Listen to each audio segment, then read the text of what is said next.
Happy Monday, everyone. The weekend is over, but don't worry. You got to be joining us right now with Good Things Utah. Nisha is off today, so we're excited that Saray gets to be here. So happy to be here. Well, it's a Monday, and it's the first full moon, I think. So. Well, and the first Monday of fall.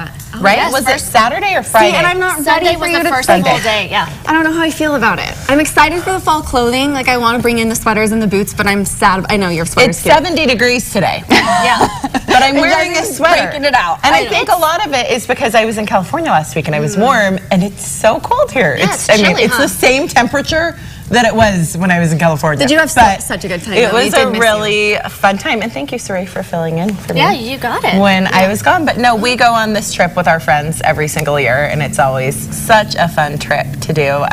We go with our best friends, so there are Camilla and Jerem right there, and me and Taylor, and we take our kids, and we've been going, let's see, it's been 7 years now, so Brody was 2 years old when we started going, and now we've added lots of children to the mix, and there's 9 kids total, and they love each other. But we do a smart thing, and I want to know if you guys have ever done this. Wait, how many kids total? 9. 9 kids. Wow, that's a lot of kids running around on vacation. We take a picture of them every year on this same bench, and it's been growing and growing. The bench has stayed the same, but the kids and the number of kids has been growing. Like a time lapse over time. Yeah. But we do a smart thing, and I want to know if you've ever done this. We actually take babysitters with us on this trip, and so how it started is we'd take one of our cute babysitters would pick her best friend, and her best friend would come along with her, and they'd come the same ones every year, and they get to play at the beach all day, and every night we go out to dinner and they put the kids to bed. That's such a good But what's idea. smart Like, is it really is. we're only paying the babysitters for the time they're actually babysitting, and during the day they're having a beach vacation. That's what I was free place gonna- to stay. I was curious So about. I mean, it's So like they're okay $200 with bucks. it. I'll It's like tell not even you though, expensive. we got really close to our nanny, and in fact, we flew her out when we moved to Utah. So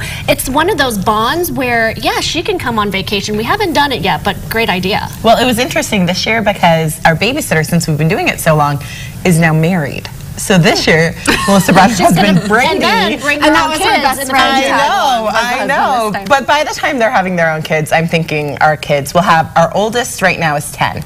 So she's getting up closer to so glad you guys age. had But such a great it time. was so fun, What a but cool it's family fun to tradition. get that break every night and have a date every A night. true vacation. I loved Yes. it. It truly was, but it also made me have some time to evaluate my parenting skills when I was away from my kids each night. And you know what? I kind of feel like I would fall into this.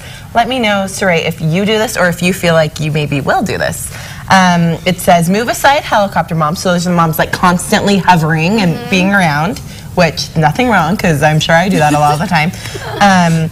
They hover, the tiger moms roar and make everything a big deal, but the new one, Lawnmower. And I feel like I am definitely doing that in some aspects of this. But what's a lawn But I feel like mowing it's parent? so easy, Bride, to do this. Because the It really lawnmower, is. you mentioned helicopter parents are when they're like hovering constantly. Yes. But lawnmower parents are the ones who are like mowing down any obstacle in their child's anything way. that's Oh, I coming see. that would be a Okay. struggle to them. They want to prevent them from facing adversity, struggle, or failure, which, you know, in a parent's heart sounds like, I love you, I want to keep you safe and protect you from going through anything horrible.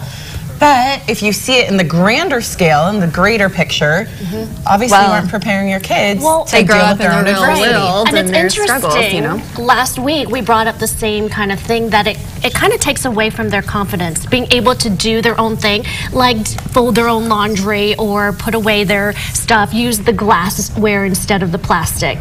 So that's interesting that I have the tendency to, I'll do it for you because it's quicker, it's easier, I don't want you to get hurt, don't break the dishes, but it's actually doing more harm.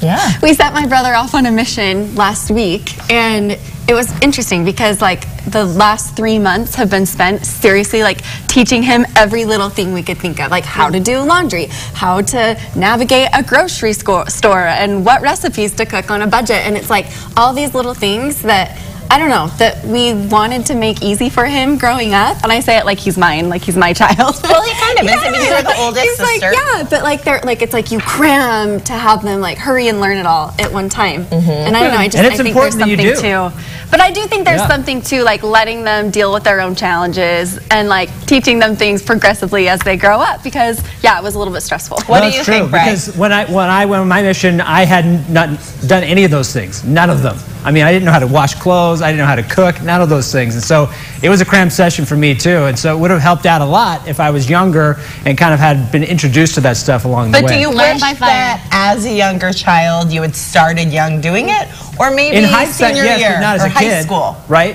As a kid, I didn't care, but later on in life, it would have been nice to kind of learn along the way. You know what I mean? All right, so what about getting your brother a new chair? How about that, helping him do that? Okay, I don't know. But a special chair, a 3D butt chair. What?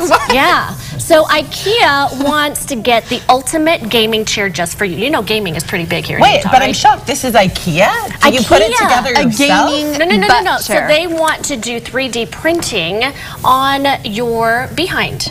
So this is how. What do you mean 3D printing? Tell us more. Okay, so it takes a couple weeks to do, but 3D printed inserts based on your biometric data. And you mean like the form of your butt? Like how your butt sits into the chair? Yeah. So I think that would hurt my feelings. Like, how do they get the mold of your booty? I don't know. However they do 3D Like, are printing. we going to put my chair next to Taylor's and mine's bigger? And But you would be so comfy, like gaming all day And that's kind of the point. If you're going to do hours and hours of gaming, then why not have the most comfortable chair? hey, that's fun. I think that's like a fun Christmas idea. So if you or can gift imagine idea. like a swivel chair and these two insert mesh, so you can sit there for hours and If you can imagine your booty, Yes. you can imagine. You can this imagine. chair. I'm love not a how big the women gamer, thought but I of feel like I love how you all thought of that it's going to be a huge issue at first. You're like, I do not want anyone knowing the size of my butt and have it compared to my husband's butt or any of those We things. immediately went there, right? It's funny. start thinking I about think it. it's totally different. It's like, yeah, finally a chance to be able to kind of let loose and relax. maybe You know what I like mean? on the GTU I set. know, could I we was get going to that? say, can we get 3 chairs? We'll just switch mine and Reagan's out. Well, something that, maybe Ariana Grande could use one of those chairs because she's going to be spending a lot more time at home lately. I don't know if you've seen the headlines, just new out over this weekend. The singer released a statement to People just yesterday saying, given the events of the past couple of years, you know she's had a really rough couple of years, she's going to be staying close to home and using this period to spend time with her loved ones and work on new music without deadline. She says she thanks her fans for the understanding.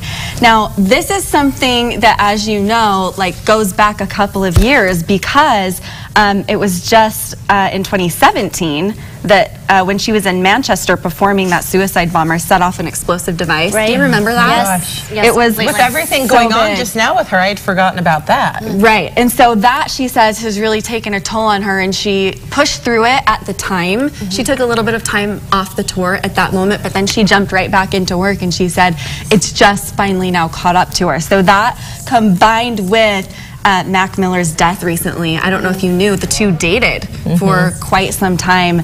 She just says that she needs some mental health time. A lot of triggers, I think, at this point. Yeah. So much time has passed, but going back to work and then a death, a good close friend, that can trigger a lot of emotion. I know, but I appreciate that she's talking about it. Like, I like that she's saying, she did tweet out saying everything is going to be okay.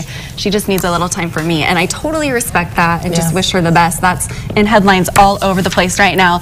And before we go to break, I have to show you one other thing that's been in the headlines. We talk a lot about fashion on this show, as y'all know. And Jesse's like rocking your sweater today. I mean, but have you seen the new way fashion girls have been tying their sweaters like around their Like shoulders? preppy, yeah. Kind of preppy. So I'm going to stand up and show you how it's done.